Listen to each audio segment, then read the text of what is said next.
भगवान शंकर ने विष क्यों पिया? नीलकंठ बनने की अमर कथा कहते हैं, जब सृष्टि संकट में हो, जब देवता भी असहाय हो जाए, तब एक ही नाम लिया जाता है, महादेव। यह कथा है उस क्षण की जब भगवान शंकर ने ऐसा त्याग किया जिसकी कल्पना भी कोई और नहीं कर सकता।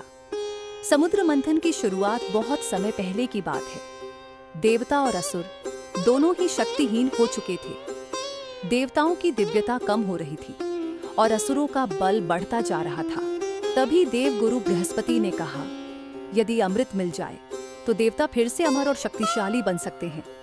लेकिन अमृत था कहाँ? उत्तर मिला क्षीर सागर में। समाधान था समुद्र मंथन। देवता और असुरों ने मिलकर मंदराचल पर्वत को मथनी बनाया, वासुकी नाग को रस्सी बनाया और शुरू हुआ इतिहास का सबसे बड़ा मंथन। जब निकला सबसे पहले विष, लेकिन अमृत से पहले समुद्र से निकला कुछ और ही, एक भयानक जलता हुआ काला धुआं जो पूरे ब्रह्मांड को नष्ट कर सकता था। वह था हलाहल विष। विष इतना तीव्र था कि जहां तक उसकी गंध पहुंची वहां जीवन मुरझाने लगा। देवता डर गए, असुर पीछे हट गए। कोई भी उसे छूने को तैयार नहीं था। यदि वह विष समुद्र में ही रहता तो सृष्टि नष्ट हो जाती।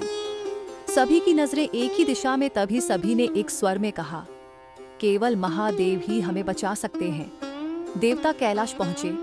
भगवान शंकर ध्यान में लीन थे।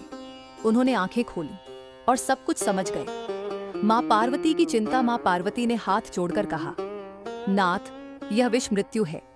इसे पीना सृष्टि बचा सकता है पर आपको हानि पहुंचा सकता है। भगवान शंकर मुस्कुराए।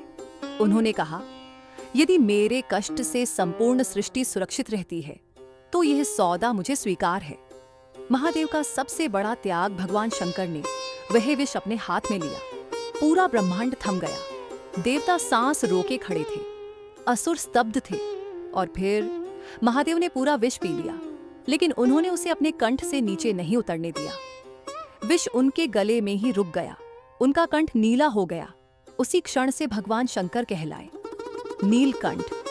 विष का प्रभाव और शंकर की सहनशीलता, विष की ज्वाला उनके भीतर जल रही थी, लेकिन उनके चेहरे पर पीड़ा नहीं थी। वे ध्यान में बैठ गए, संपूर्ण ब्रह्मांड को यह संदेश देते हुए कि सच्चा बल दूसरों के लिए सहन करने में है। देवताओं की विजय, महादेव की चुप्पी। समुद्र मंथन आगे बढ़ा। अमृत निकला। देवताओं को अमृत मिला, लेकिन महादेव, उन्होंने कुछ नहीं मांगा, न अमृत, न यश, न सम्मान, बस मौन। इस कथा से हमें क्या सीख मिलती है? भगवान शंकर ने हमें सिखाया, सच्चा महान वही है जो दूसरों का विष अपने कंठ में रोक ले। हर समस्या को फैलाने से नहीं, संयम से रोका जाता है। शक्ति दिखाने में नहीं, त्याग में होती है। आज भी जब हम कहते हैं हर हर महादेव, तो वह सिर्फ एक नारा नहीं होता, वह उस त्याग की याद होती है जो पूरी सृष्टि के लिए किया गया।